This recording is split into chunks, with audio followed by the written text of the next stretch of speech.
네, 다음은 전병성 한국환경공단 이사장께서 환경재난을 주제로 발표해 주시도록 하겠습니다. 전병성 이사장께서는 대통령 환경비서관과 기사청장을 역임하신 바 있습니다. 전병성 이사장을 영상으로 만나보겠습니다. 안녕하세요. 오늘 여러분께 말씀드릴 주제는 바로 환경재난, 물과 바다의 오염, 우리는 과연 이 문제를 해결할 수 있을까? 이런 주제입니다. 여러분은 어떤 세상에서 살길 원하십니까? 평화롭고 넉넉하고 안전한 사회, 그리고 사랑이 넘치는 그런 세상을 꿈꾸고 있을 것입니다. 그렇습니다. 그것은 우리 인간들이 오랫동안 꿈꿨던 그런 이상향입니다. 하지만 세상은 우리의 꿈처럼 가지 않습니다. 평화와 풍요와 또 안전은 멀기만 합니다. 우리는 그 꿈을 향해서 부단히 열심히 노력할 뿐이죠. 부단히 노력해야 되는 과제, 그 중에 하나가 바로 환경 문제입니다. 인간과 지구 생태계의 안전을 위협하는 환경 문제는 지속 가능한 발전과 인류의 영속성을 위하여 반드시 해결해야 되는 그런 과제입니다. 여러분이 잘 아시는 바와 같이 기후변화는 21세기 게임 체인저, 곧 세상을 변화시키는 그런 지렛대입니다. 지구와 인류의 모든 것을 바꿔나갈 수도 있습니다. 하지만 물 문제도 예외는 아닙니다. 바로 물의 부족과 물의 오염, 그리고 바다의 오염 문제입니다. 지구상 물의 97.5%가 바닷물입니다. 그리고 민물은 불과 2.5%에 불과하고 남극과 북극의 빙하를 제외하면 우리 인간이 쓸 수 있는 물은 지구상 물의 0.3%밖에 안 됩니다. 그런데 이 물이 위기가 닥쳐오고 있습니다. 기후변화로 인해서 가뭄, 홍수, 태풍, 해수면 상승 이런 현상이 벌어지고 있죠.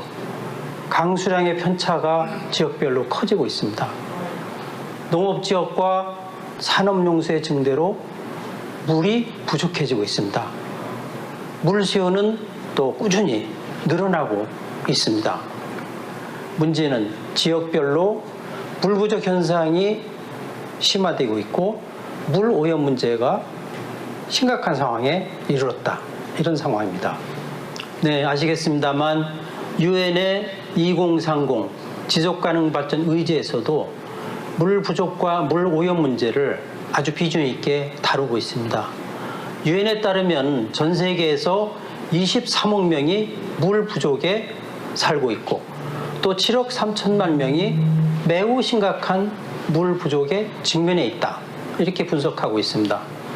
더욱이 인구 증가와 도시화, 산업화로 인해서 생활 하수와 산업 폐수가 증가하고 또 비료와 농약 사용이 늘어남에 따라서 농경지 오염, 각종 화학물질과 유류, 플라스틱 폐기물로 인한 강과 바다 오염이 우리의 생존 터전을 위협하는 수준에 이르렀습니다.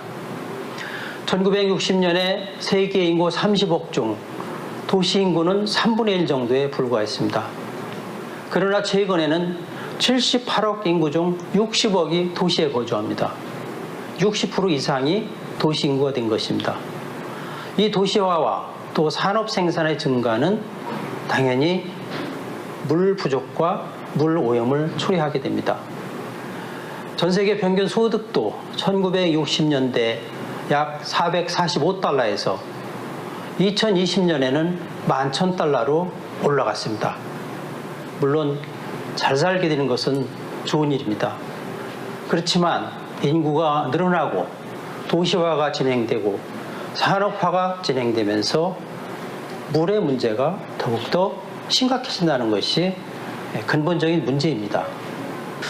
자, 그러면은 우리 물의 오염 실태를 한번 살펴볼까요? 도시하수, 공장 폐수, 가축 폐기물은 물을 오염시키는 대표적인 요소입니다. 한국의 경우에도 이 수질오염을 막기 위해서 부단한 노력을 기울여 왔죠.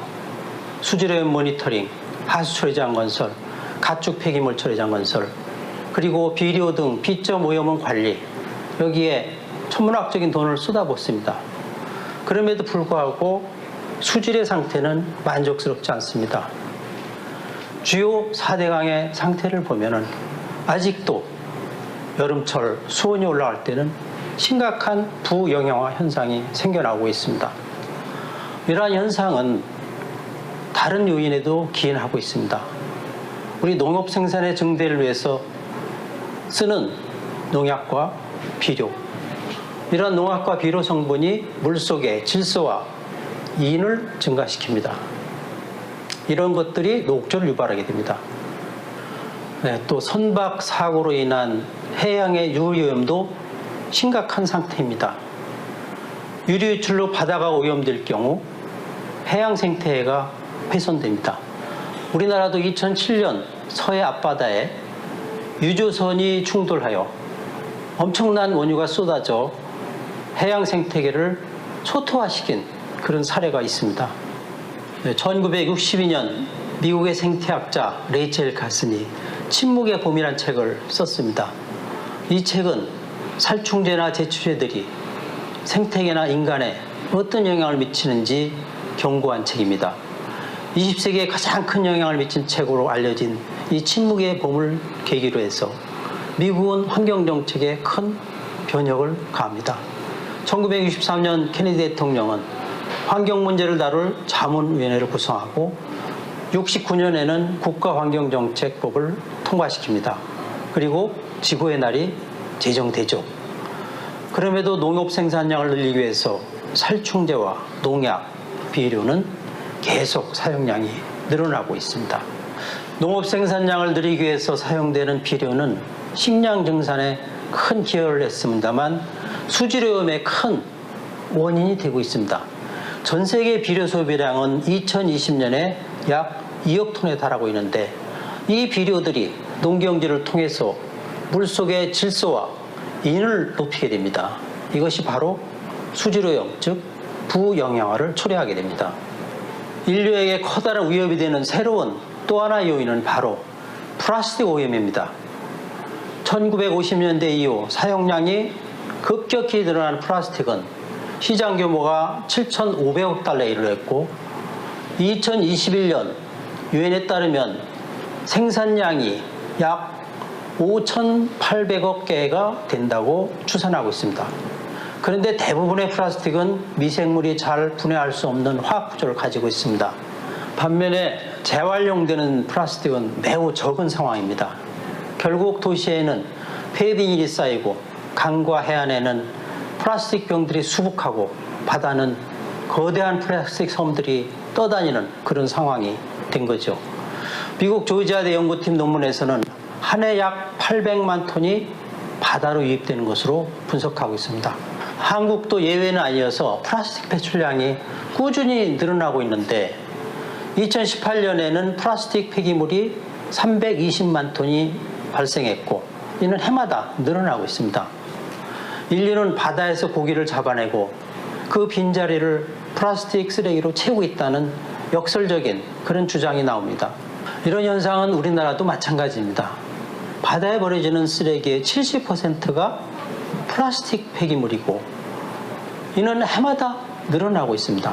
그리고 이렇게 버려지는 플라스틱은 미세하게 분해돼서 이 미세 플라스틱이 어류나 조류의 먹이사슬을 통해서 바다 생물과 생태계에 큰 영향을 미치고 이는 곧 바로 인간에게 되돌아오게 됩니다. 우리가 편리하게 입는 합성섬유의 문제도 간과할 수가 없습니다. 석유화학에서 추출하는 합성섬유, 즉 폴리에스테르나 아크릴, 나일론 등에서도 세탁할 때 분해돼서 미세 플라스틱이 나오게 됩니다. 해양 미세 플라스틱의 3분의 1이 합성섬유에서 나온다는 사실은 매우 충격적입니다. 이 물질들은 어류와 바다의 조류의 먹이가 되고 몸속에 축적되어 결국은 사람에게 되돌아오는 결과를 낳게 됩니다.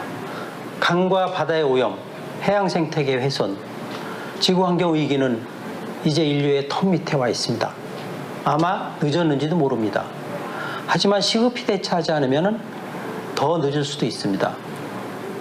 성경 창세기에서는 세상이 너무 부패해서 하나님이 대홍수로 세상을 쓸어버린 후에 노아의 방주로 새 출발을 하게 하였듯이 우리는 환경 위기에서 탈출하기 위해서 새로운 노아의 방주를 튼튼하게 만들어야 될지도 모릅니다.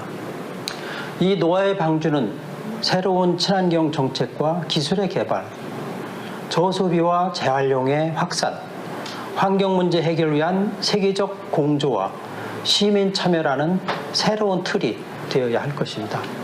국제적인 네트워크를 구축하고 있는 로타리안들이 환경 위기에 대응하기 위해서 앞장서 나가야 되는 이유입니다. 여러분의 건투와 여러분의 큰 기여를 기대합니다. 감사합니다.